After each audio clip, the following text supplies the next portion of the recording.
Hello, I'm Hannah, 49-year-old mother who divorced and remarried. I have a daughter who's 25. There has been a significant amount of turmoil in my life, and I completely blame myself.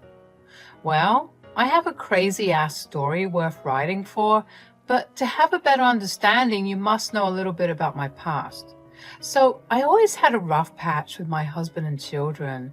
We had lost interest in our lives. We were dating not for long when I got pregnant, and then we had to kind of get married. Liz was only 7 when she witnessed the first proper fight between us. Vicky, though he possessed a good heart, struggled with being a neglectful father. He often prioritized his work and personal interests over spending time with our child. I, on the other hand, became an overprotective mother, constantly worrying about my child's safety and well-being. Our differing approaches caused tension to grow between us, and it seemed like we were slowly drifting apart. As the days turned into weeks and the weeks into months, our struggles intensified. We would have heated arguments about our parenting styles, each of us stubbornly holding on to our own beliefs. Vicky believed that giving Liz more independence would allow them to grow and learn on their own, while I feared that her safety might be compromised if I let go of the reins. The strain of our disagreements extended beyond parenting, infiltrating other aspects of our relationship. We became distant, spending more time apart than together. Our once frequent laughter and shared adventures were replaced with silence and strained conversations. I even tried to talk it out with Vicky. Vicky, we can't keep going on like this. Our marriage is falling apart, and it's breaking my heart. I want to fix things, but it feels like you're intentionally pushing me away. Hannah, I just don't have the energy for this right now. Can't we talk about it later? I've had a long day. Later? It's always later with you, Vicky. We've been pushing our problems aside for far too long. We need to address them and face them head on, or else our marriage won't survive. I'm not being negligent, Hannah. I'm just trying to cope with everything that's going on in my life. I can't be expected to fix everything at once. I understand that life gets overwhelming, Vicky, but we're a team. We promise to support each other through thick and thin. Lately, it feels like I'm the only one fighting for us. Vicky stops pacing and sits down opposite me, his expression guarded. Look, Hannah, I never wanted things to turn out this way, but I feel suffocated, trapped. I need some space to figure things out on my own. Space? Vicky, we're already drifting apart. How much more space do you need? We should be finding ways to bring us closer, not push each other away. I don't know what you want from me, Hannah. I'm doing the best I can under the circumstances. Can't you see that? I just want you to fight for us. I want you to show me that our love still matters to you. It's not just about the circumstances. It's about our commitment to each other. It would slowly extend and exaggerate to an actual fight. It was becoming a habit to the point I could even detect a pattern. Our daughter Liz was going through a difficult phase in her life. She had grown tired and indifferent towards our constant fighting. Liz was a thoughtful and introspective young girl, wise beyond her years. At least that was the impression that I got from her initially. While she understood that conflicts were a part of life, she found herself exhausted by the ongoing battles that we were having. As the arguments escalated, Liz's spirit seemed to dim. She carried the weight of our disagreements on her small shoulders, feeling the emotional strain that it placed on her family. Her once vibrant personality turned subdued, and her enthusiasm for life began to wane. She would give monosyllabic replies and sometimes not even eat dinner with us. After a few years, Vicky and I separated. Liz was just 15. I felt so terrible. She had to deal with our mess through her important phase. She would often avoid facing me, sometimes even skipping school. I used to work 2 different jobs at the time ever since my child was born to support our finances. I had to go very early and then come home really late. After Vicky left, things became much worse. Hey, Liz, how was your day? It was fine. Liz, can we talk? I feel like we haven't had a conversation in a while. I don't feel like talking, Mom. I understand that you might not be in the mood, but communication is important, especially after everything that's happened. We can't just stay silent forever. I know, Mom. It's just hard for me, okay? Talking feels awkward. I get it, Liz. It's been tough since your dad and I got divorced, and we all have different ways of dealing with it. But we're a family, and we need to support each other. We can't let silence drive us apart. I know I've been distant lately, but it's not because I don't care. It's just everything feels different now Dad is not here. I miss him. Change can be scary, especially when it's something as significant as a divorce. But remember, Liz, we're still a family, even if it looks a little different now. We can create new traditions, new memories, and talking is an essential part of that. I guess I just don't know what to say or how to start. We don't have to force a conversation, but we can start small. Tell me one thing about your day, no matter how trivial it may seem. Well, I made a new friend at school today. Her name's Emily. That's great, Liz. Tell me more about Emily. What do you like about her? She's really funny, and we both like drawing. We exchanged sketchbooks, and it was cool to see her artwork. That sounds wonderful, dear. It's fantastic that you found someone who shares your interests. It's quite hard to get anyone like that. Maybe you could invite Emily over sometime and we can all have an art session together, over a cup of tea and all. Yeah, that could be fun, I guess. Our conversations were always short and simple. Sometimes she would want to share something, sometimes she wouldn't. She always wanted to get into small conversations about her dad. I felt like she was in desperate need of a father. She always preferred her father more than me. Vicky took her fishing, picnics, and long drives. They had a good father-daughter bonding. I was the one who was rigid and skeptical about things. I didn't want to join them since Vicky never really talked to me. He interacted with our daughter, asked her how she is and all, but then that's it. She sometimes wants to meet him, but I don't allow it. I was always scared that Vicky would take my daughter away from me. I understand I was not able to properly give her constant support, but it is just because I wanted her to go to her dream college. Her dream college was Ivy League. She always wanted to get into that college ever since she saw her aunt's elder daughter and brothers trying for the college. The only drawback was it costs a lot of money, and I wouldn't be able to afford it if I don't get my head deep in work. One summer, she went with her dad to the lake for camping. I was alone, and that is the time I met Jonathan. He was a car mechanic.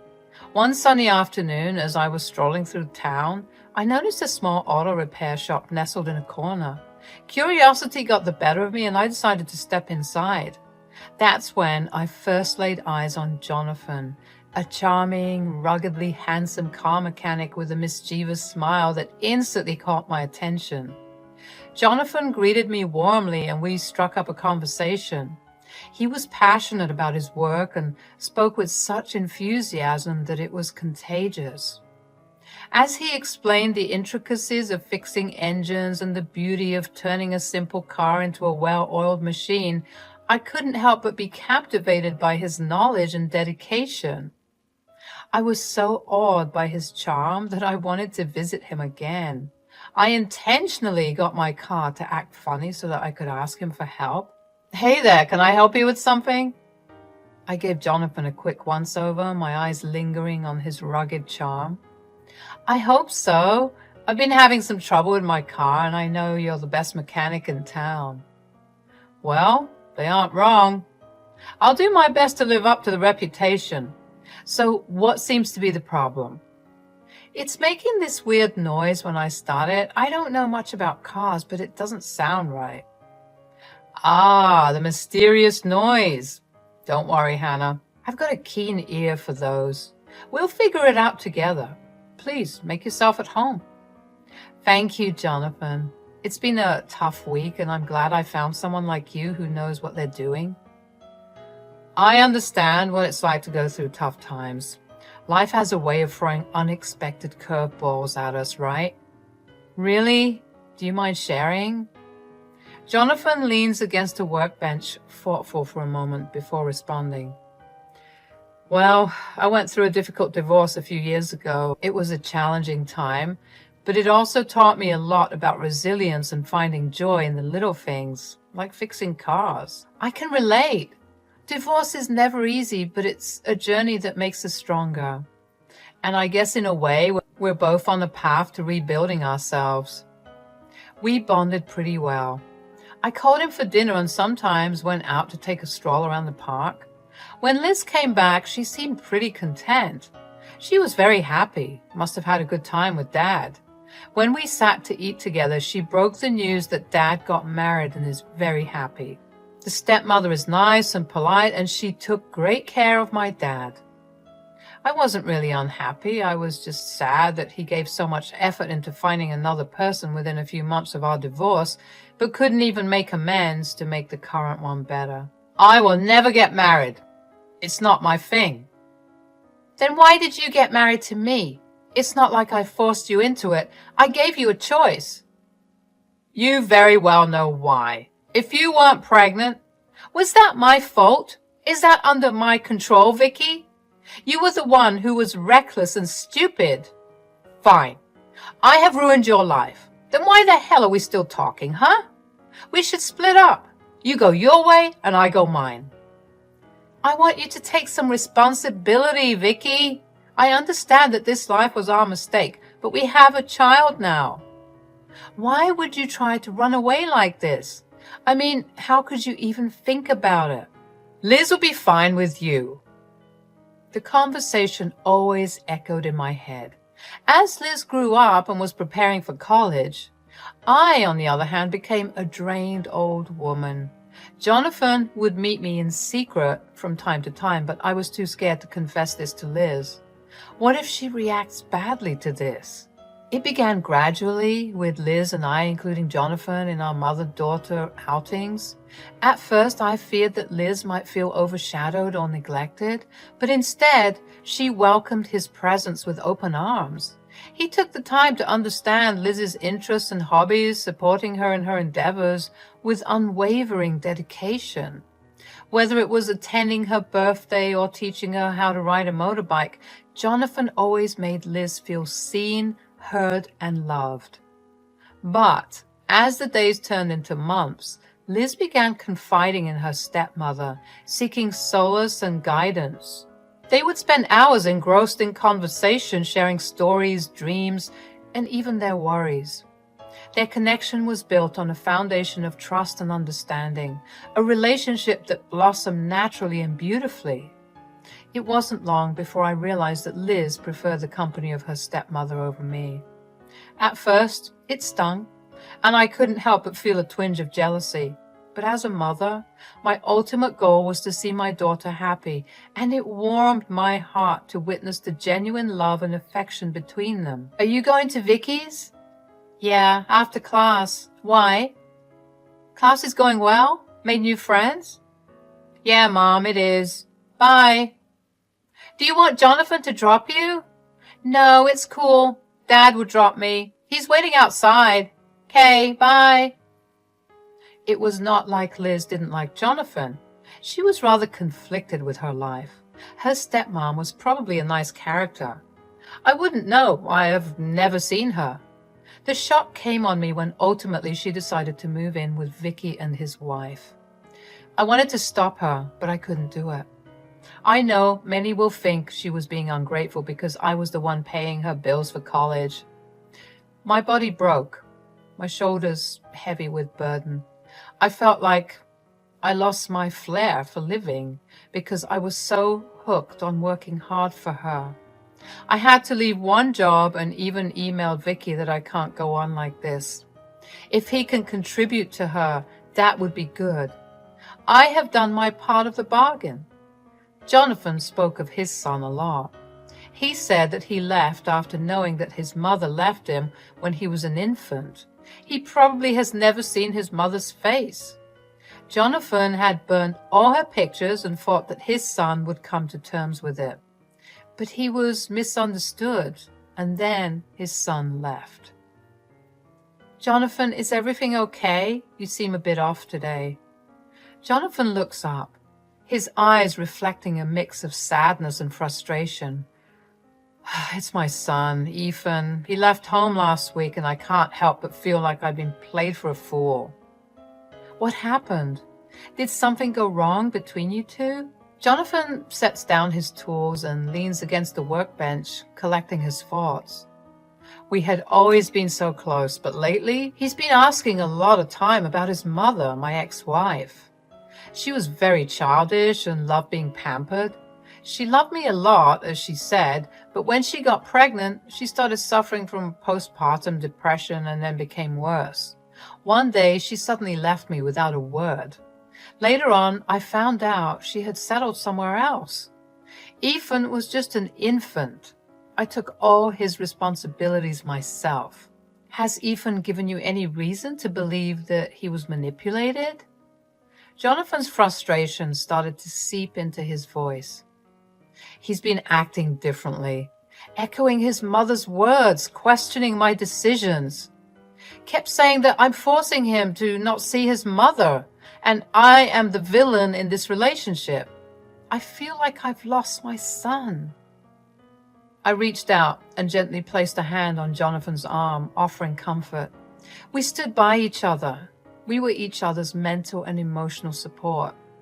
I have received a letter from Vicky saying that I should continue paying a bit since he doesn't have his earnings strong. I said yes for the time being, but I don't have the energy to continue 2 jobs like that. A few years later, when I received a call from Liz, she announced to me that she was going to get married. She met this very handsome boy in college who was her senior, and they have been dating ever since. Only recently they decided to tie the knot.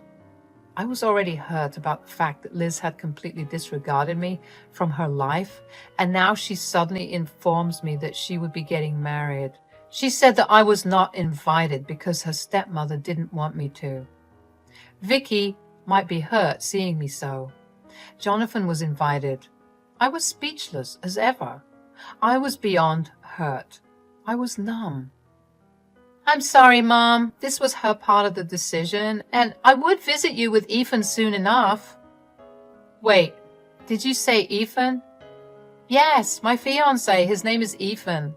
Sorry, I forgot to mention that before. Wait, Liz. This Ethan person, are his parents going to be there? Why do you care?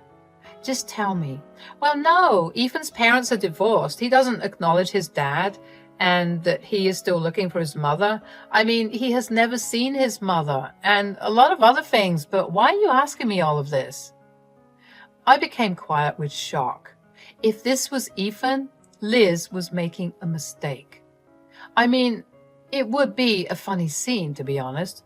I just kept quiet about it. I wanted to see how it ended up. Jonathan said he would go and pay a visit, but not talk to anyone else but Liz. I was stoked by the fact that my ex-husband's current wife is my current husband's ex-wife. Damn, that's some crazy mix-up. So technically, Liz and Ethan would be step-siblings. This would be a nightmare, and for some reason, I couldn't contain my laughter. When the epic day arrived, I was in my room reading an article when I get a call from Liz again. She was crying profusely. Before the ceremony was about to begin, Jonathan awkwardly interrupted Liz to give his regards to her, but then Mindy recognized him and squealed before fainting into Vicky's arms. Ethan was extremely furious about the whole scenario, and he confronted Mindy about everything later when she gained consciousness. Then Mindy and Jonathan had a ridiculous fight in front of all the guests, and when Vicky tried to intervene, Jonathan packed a few punches on him. The cops came quickly because one of the guests thought that things went out of hand. Mindy kept hysterically shouting at Vicky about me, slurring names of the devil at me. Overall, the wedding became a total mess. Ethan was extremely disgusted that we hid the secret from them, but it was me who could have mentioned it once Liz called. "Did you know about this?" "I suspected so." "And you didn't bother mentioning me?" "You have already taken the helm of your life long back. Why do you care what I would have to say? I hardly doubt you would have believed me in the first place." Mom, look, I'm sorry, okay? I was an idiot. I should have stayed with you, and I was planning to. You are not invited here anymore, Liz. Jonathan and I would be moving to Texas soon. I would rather suggest that you and your father deal with things from now onwards. But Mom, Dad went all bankrupt with all the preparations of the wedding turned into a disaster. There are still certain things left to be paid. We can't do this without you. Mom, please, I said I'm sorry. I'll try my best to repay you, I swear. I have made my decision, Liz. But what about all these years I paid for the bills and your dad didn't contribute a single thing? You got to a college because of me, and this was how you repaid me? You moved in with the person who cared less about you in the first place. He was doing all of these for you out of spite towards me. Do you get that, Liz? I'm sorry for being the mother you never deserved. Mom, please, hear me out. I cut the call. I wasn't going to spend a single second with an ungrateful human being. She was Vicky's daughter, not mine anymore. I bailed Jonathan out from the cops, where I also met Vicky and the rest. Ethan was still in shock most of the time. Liz and Vicky kept insisting that I stay and contribute so that they could pay off the extra cash. I blocked all the words thrown at me. They never really gave a damn about me. I deserve all the money that I wasted on my daughter. Now, what they do with their lives was none of my business anymore. Jonathan and I wanted to be happy in life. That's what we aimed for. Texas became our permanent home and happiness. Amidst the chaos and confusion, we found strength in our love and resilience as a family. We knew that we had a choice to make, to let this revelation tear us apart or to confront it head on and find a way to move forward together.